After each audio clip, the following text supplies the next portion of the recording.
अस्सलामुअलैकुम एवरीवन। उम्मीद करता हूँ आप सब खैरियत से होंगे। मैं आपको सी शॉप बिगनर कोर्स सीरीज़ के लेक्चर नंबर 11 में वेलकम करता हूँ। आज के इस लेक्चर के अंदर हम पढ़ेंगे एरे के अबाउट, ठीक है, कि एरे क्या होता है। और लास्ट लेक्चर के अंदर हमने देखा था लूप्स के बारे में कि हमारे पास डिफरेंट टाइप्स के लूप होते हैं, for loop, do while loop, while loop, इनके बारे में हमने पढ़ा था। तो आज हम पढ़ेंगे एरे के बारे में कि एरे क्या होता है, हम किस तरह यूज़ करते हैं एरे को सी शार्प में। चलें लेक्चर स्टार्ट करते हैं। सबसे पहले ये कि एरे होता क्या है।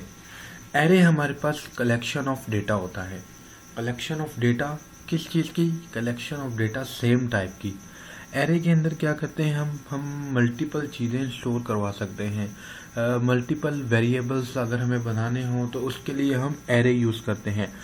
फॉर एग्जांपल मुझे 1 से लेके 10 तक इंटीजर नंबर स्टोर करवाने हैं, ठीक है। तो क्या मैं ऐसे अलग अलग नाम से 10 वेरिएबल तो नहीं बनाऊंगा, तो इसके लिए हम एरे यूज़ करेंगे। फॉर एग्जांपल कि मैंने ऐसे लिखना है integer a is equal to 1, b is equal to 2, so on. ऐसे करते करते जितने भी हमने 10 तक नंबर करवाने हैं तो उसको हम ऐसे तो नहीं ना लिखेंगे। तो हमने क्या करना है, हमने सेम टाइप का एक डेटा यानी कि उसकी एक कलेक्शन बनानी है, ठीक है। तो वो हम कैसे बना सकते हैं, वो हम एरे के थ्रू बना सकते हैं। चलिए देखते हैं कि हम एरे के थ्रू वो चीज़ कैसे परफॉर्म कर सकते हैं। सबसे पहले हम लिखेंगे डेटा टाइप, ठीक है।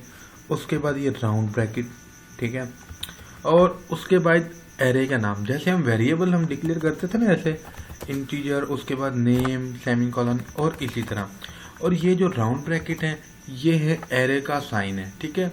जब भी आप ऐसे इस राउंड ब्रैकेट को देखें किसी जैसे कि हमारे पास सी के अंदर जो हमारे पास सिंटेक्स था और C++ के अंदर हम ऐसे लिखते थे, इंटीजर पहले नाम लिखते थे और उसके बाद यूं लिखते थे अंदर उसका साइज कि एरे इतना है। पर सी शार्प के अंदर थोड़ा सा एरे का जो सिंटेक्स है वो थोड़ा सा डिफरेंट है इनिशियलाइज करने के लिए। बाकी आगे बिल्कुल सेम है जैसे हम सी या C++ में सीखते हैं। तो सबसे पहले राउंड ब्रैकेट, पहले डेटा टाइप, उसके बाद राउंड ब्रैकेट और उसके बाद एरे का नाम जो आप एरे का नाम देना चाहते हैं।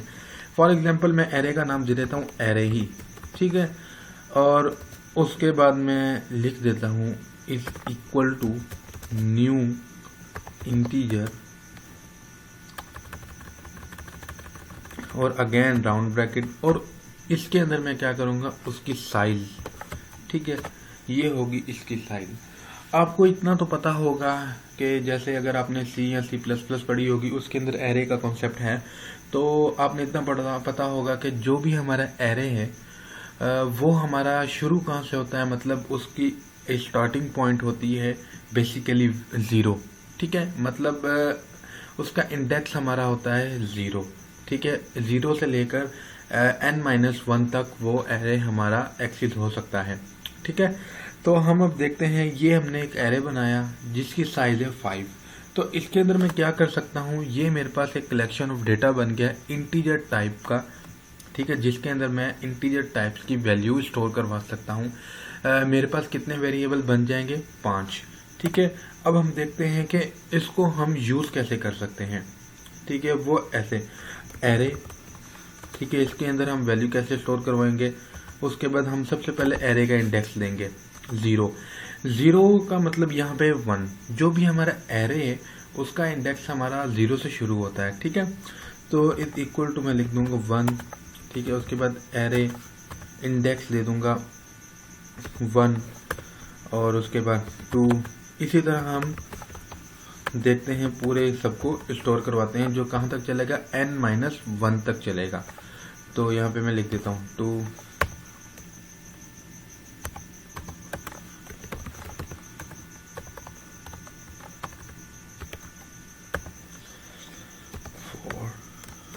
अब ये देखें तो हमारे पास कितनी वैल्यू स्टोर होगी, 1, 2, 3, 4, 5, ठीक है। तो हमारा एरे कहाँ से शुरू हुआ और कब तक चला, यहाँ पे सॉरी यहाँ पे 4 आएगा, तो 4 तक। तो हमने देखा कि हमारा जो एरे है स्टार्ट होता है 0 से और n-1 तक हमारा इंडेक्स चलता है। तो ये हमारे पास हमने साइज रखा था 5, तो बिल्कुल 5 हमारे पास ये हमने इसके अलग अलग वेरिएबल बना लिए, मतलब अलग अलग इंडेक्स हमने एरे का बना लिया। तो और हमने 5 वैल्यूज़ भी इनमें स्टोर करवा ली। ठीक है, ये तो था एक एरे को डायरेक्ट यूं वैल्यू देने का। तो हम एक साइज के थ्रू दिया, एक हमने पहले साइज डिक्लेयर किया कि हमारा एरे इतने साइज का है, तो उसमें मैंने ये वैल्यूज स्टोर करवाई हैं। ठीक है, तो हम इसको प्रिंट कैसे करेंगे, जैसे आम हम वेरिएबल को प्रिंट करते हैं वैसे ही हम इसी तरह हम इनको प्रिंट करेंगे। हमने प्रीवियस लेक्चर्स के अंदर लूप्स पढ़े थे, लूप्स की मदद के साथ हम इसको बहुत ही आसान तरीके से जिसमें हम वैल्यू भी स्टोर करवा सकते हैं और हम इनके अंदर जो वैल्यूज होंगी उनको फैच या उनको गेट भी कर सकते हैं। ठीक है, वो हम अभी इसी लेक्चर में देखेंगे। सबसे पहले हम इसको थोड़ा सा देख लें कि इनमें हम वैल्यूज कैसे स्टोर करवाते हैं। और ये तो हमने इंडेक्स के थ्रू हमने वैल्यू स्टोर करवाई, और अब देखते हैं कि हम इसको दूसरे तरीके में हम वैल्यू कैसे स्टोर करवा सकते हैं। इस चीज़ को मैं मिटा देता हूँ। अब हम दूसरे तरीके से देखते हैं, हर चीज़ें मिटा दूंगा। पहले हमने साइज डिक्लेयर किया उसका, कितने साइज का एरे था।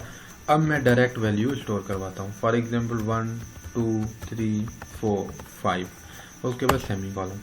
अब इस एरे का साइज ऑटोमेटिकली 5 हो गया है, मतलब हमने जितनी इसमें वैल्यू स्टोर कराई उस हिसाब से इसने अपना साइज भी एडजस्ट कर लिया कि अब मेरे पास इतनी वैल्यू स्टोर होगी और मेरा साइज ये हो गया है। ठीक है, अब मैं चाहता हूँ कि मैं देखूँ, चेक करूँ 0 इंडेक्स पे कौन सी वैल्यू मेरे पास पड़ी हुई है और इंडेक्स नंबर 4 पे कौन सी पड़ी हुई है।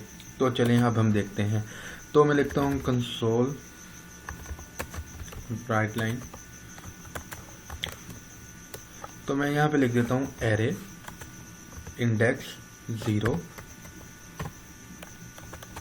उसके बाद अगेन मैं इसको कॉपी कर लेता हूँ। ये तो हम बार बार लिख रहे हैं, हमें लिखना पड़ रहा है कोड। जब हम लूप्स के थ्रू करेंगे तो ये आपको बहुत ही आसान लगेगा, कि बहुत ही आपको इजी लगेगा कि हम कैसे क्या बोलते हैं एरे के थ्रू मल्टीपल वैल्यूज हम स्टोर करवा सकते हैं एक ही जगह पर।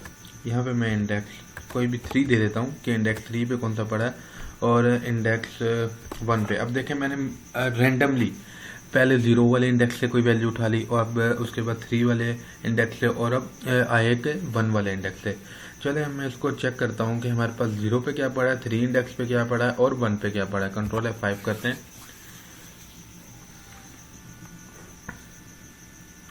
अब ये देखें, इसको मैं थोड़ा सा साइड कर लूँ।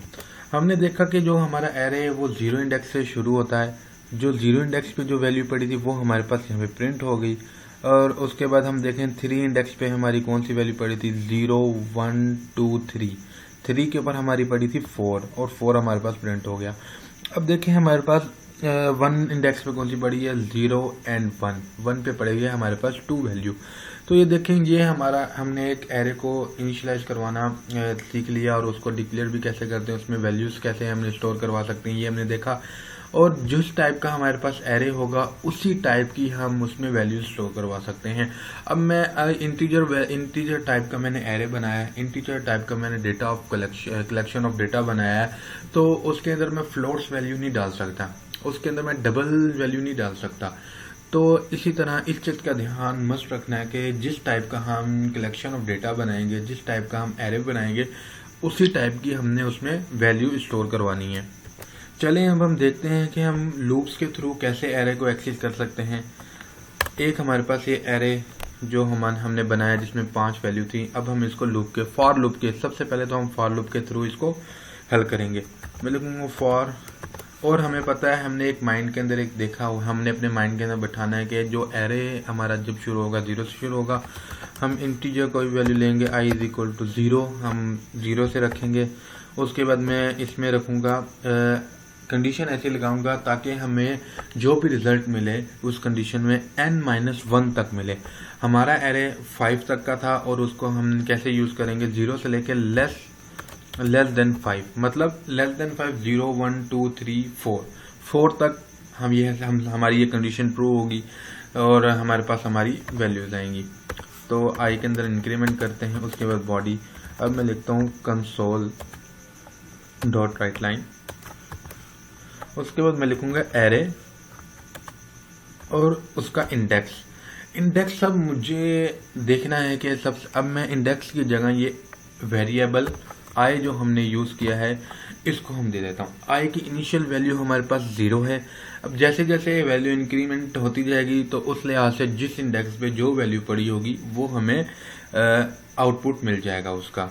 चलें अब इसको हम रन करते हैं।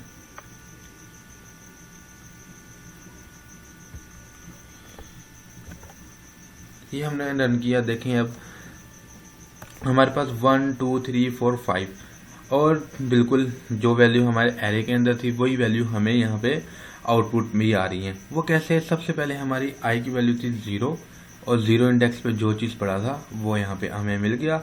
उसके बाद आई की वैल्यू ये 2 हुई, 2 पे जो पड़ा था वो हमें मिल गया, बिल्कुल 2 वैल्यू आ गई। और उसके बाद 3 पे जो पड़ा था वो हमें मिल गया। इसी तरह जैसे ही हमारी कंडीशन फॉल्स होगी हमारा लूप बंद हो जाएगा, ठीक है। और अगर फॉर एग्जांपल मैं यही, अगर मेरे पास 4 इंडेक्स, मेरे पास 5 वैल्यू हैं और मैं चाहता हूं कि मैं मोर देन 5 एक्सेस करूं, तो ये हमारे पास एक एक्सेप्शन जनरेट कर देगा, एक लॉजिकल एरर जनरेट कर देगा कि आप जो चीज़ एक्सेस करना चाह रहे हैं वो हो ही नहीं सकती क्योंकि आपके एरे आउट ऑफ बाउंड हो जाएगा। इसको भी थोड़ा सा हम करके देखते हैं ताकि अगर आप आगे यूज़ करें, प्रैक्टिस करें, तो अगर आपसे ऐसी कोई मिस्टेक हो जाती है आप थोड़ा हम्बल रहना और परेशानी होने की बात नहीं है। अगर आपको जो चीज़ ना समझ में आए वो आप मुझसे कमेंट सेशन में पूछ सकते हैं और इंशाल्लाह मैं कोशिश करूँगा ताकि आप समझा सकूँ इजी वे में। तो चलें अब मैं इसको 6 कर देता हूँ। मैं चाहता हूँ कि कोई एरर जनरेट हो जाए। अब ये देखें यहाँ पे मेरा प्रोग्राम पूरा क्रैश हो रहा है, unhandled exception system index out of range, ठीक है। होप ये आपको समझ में आ रहा होगा कि एरे को हम कैसे यूज़ करते हैं और किस तरह हम उसमें वैल्यू स्टोर करते हैं और किस तरह हम वैल्यू से आउटपुट लेंगे लूप के थ्रू और वाइल लूप के थ्रू और डू वाइल लूप के थ्रू। आप ट्राई करना, ठीक है। अगर हो जाए आपसे तो वेल एंड गुड है, बहुत बेहतर है। अगर नहीं हो तो आप वो मुझसे कमेंट सेक्शन में पूछ सकते हैं कि उससे वो कैसे हो सकता है। तो अभी हमारा जो लेक्चर था वो यहाँ पे एरे पे ख़त्म होता है। तो आप ये काम पे टास्क करना कि आप वैल्यू को एरे के अंदर वैल्यू रन टाइम पे भी लेना, लूप्स के थ्रू भी और वैसे भी, ठीक है। अगर उसमें भी कोई दुश्वारी है तब भी आप बिल्कुल, आपके लिए हम हाजिर हैं। आप कमेंट सेशन में हमसे पूछ सकते हैं जो भी, और इंशाल्लाह आपको बिल्कुल रिस्पांस मिलेगा। तो आज का लेक्चर हम यहाँ पे ख़त्म करते हैं। इंशाल्लाह मिलते हैं आपको अगले लेक्चर में। और अगर आपने हर बार की तरह हमारा चैनल सब्सक्राइब नहीं किया तो आप हमारा पहले चैनल सब्सक्राइब करें और बेल आइकन को दबाएं ताकि आपको हर नए आने वाले लेक्चर्स की अपडेट मिलती रहे। टेक केयर, अल्लाह हाफिज़।